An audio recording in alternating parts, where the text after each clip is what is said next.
এবার দেখেন, আমাকে ভুল বুঝিয়েন না, আপনি সিদ্ধান্তে আসেন। এক নাম্বার সিদ্ধান্ত হচ্ছে এই যে নামাজ শেষে আপনারা কেন এই ধরনের মসজিদগুলোতে আসেন না আমি জানি, তো বেশি কিছু নিয়ে তর্ক নাই আপনাদের তর্ক হচ্ছে এরা সালাতে সালাম ফিরানোর পরে মুনাজাত দেয় না। আমি কি ভুল বলছি? বেশি কিছু নিয়ে কিন্তু আপনাদের তর্ক নাই। সবচেয়ে বড় তর্ক হচ্ছে মুরব্বীদের। আঙ্কেল, আমার উপরে রাগ করিয়েন না, চাচা প্লিজ রাগ করিয়েন না, আমি একটু বলে যাই। ওই যে আগেই বলেছি, বক্তার কথা মানার মতো হলে মানবেন, নালে ছেড়ে দেবেন। আমার উস্তাদ বসে আছে, আল্লাহ আমি শেষ করবো ইনশাল্লাহ খুব শীঘ্রই। বেশিরভাগ মানুষের তর্ক হচ্ছে না না না, আহলে হাদিস মসজিদ, ওখানে যে নামাজ মজা লাগে না, একটু নামাজ পড়ার পর একটু মুনাজাত দিবি ইমাম সাহেব, আমরা মুখ্য সূক্ষ্ম মানুষ, আমরা কে দোয়া করতে জানি? একটা নামাজ পড়লাম, এতটা ভালো কাজ করলাম, দোয়াই করে নেই। এই জন্যই তো আসা হয় না নাকি?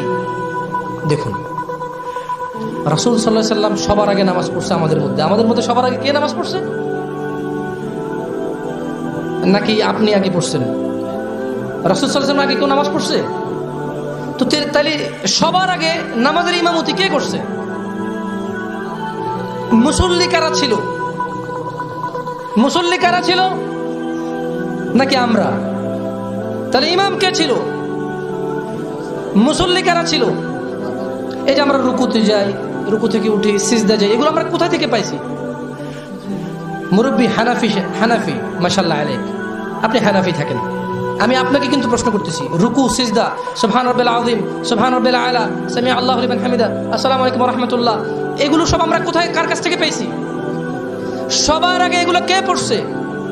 তারপরে কারা? আচ্ছা, এই যে আপনার নামাজের পরে মুনাজাত না দিলে তৃপ্তি লাগে না, নিশ্চয়ই এটা অনেক বড় একটা কাজ। তো এই কাজটা আপনি কি আপনার মুহাম্মদ সাল্লাল্লাহু আলাইহি ওয়াসাল্লাম, দেখেন আপনার রাসূল যদি মুহাম্মদ হয় সাল্লাল্লাহু, তাহলে আপনি বলেন এটা কি আপনি মুহাম্মদ সাল্লাল্লাহু আলাইহি ওয়াসাল্লাম থেকে এনে দিতে পারবেন? না, দেখেন বুঝে শুনে না বলবেন, সবাই না বলতেছে না, প্লিজ আমি আবার প্রশ্ন করি। আসসালামু আলাইকুম ওয়া রাহমাতুল্লাহ, আসসালামু আলাইকুম ওয়া রাহমাতুল্লাহ, এরপর যে এইভাবে সবাই মিলে আমরা দোয়া করব, এটা কি আপনি মুহাম্মদ সাল্লাল্লাহু আলাইহি ওয়াসাল্লামের কাছ থেকে এনে দিতে পারবেন? আমি কিন্তু বলিনি যে পারবেন না, তাইলে না আমার সাথে আপনারা একমত হবেন। কেউ বলেন না প্লিজ, একজন মানুষ এখানে হাত তোলেন যে বলতে পারবেন সাহস করে যে ইনশাআল্লাহ আমি আবু হুরায়রা থেকে, ওমর থেকে, আলী থেকে আমি নিয়ে আসবো যে আল্লাহ নবী সালাম ফেরানোর পরেই মুনাজাত করতেন। একজন মানুষ তো বলেন প্লিজ, একজনও নাই। আচ্ছা ঠিক, ইনশাআল্লাহ আল্লাহ এরকম মানুষ তৈরি করুক যারা কোরআন ও সুন্নাহ থেকে কখনো মুনাজাত নিয়ে আসতে পারবে। আমাদের দেশে হবে সেই ছেলে কবে কথায় না বড় হয়ে।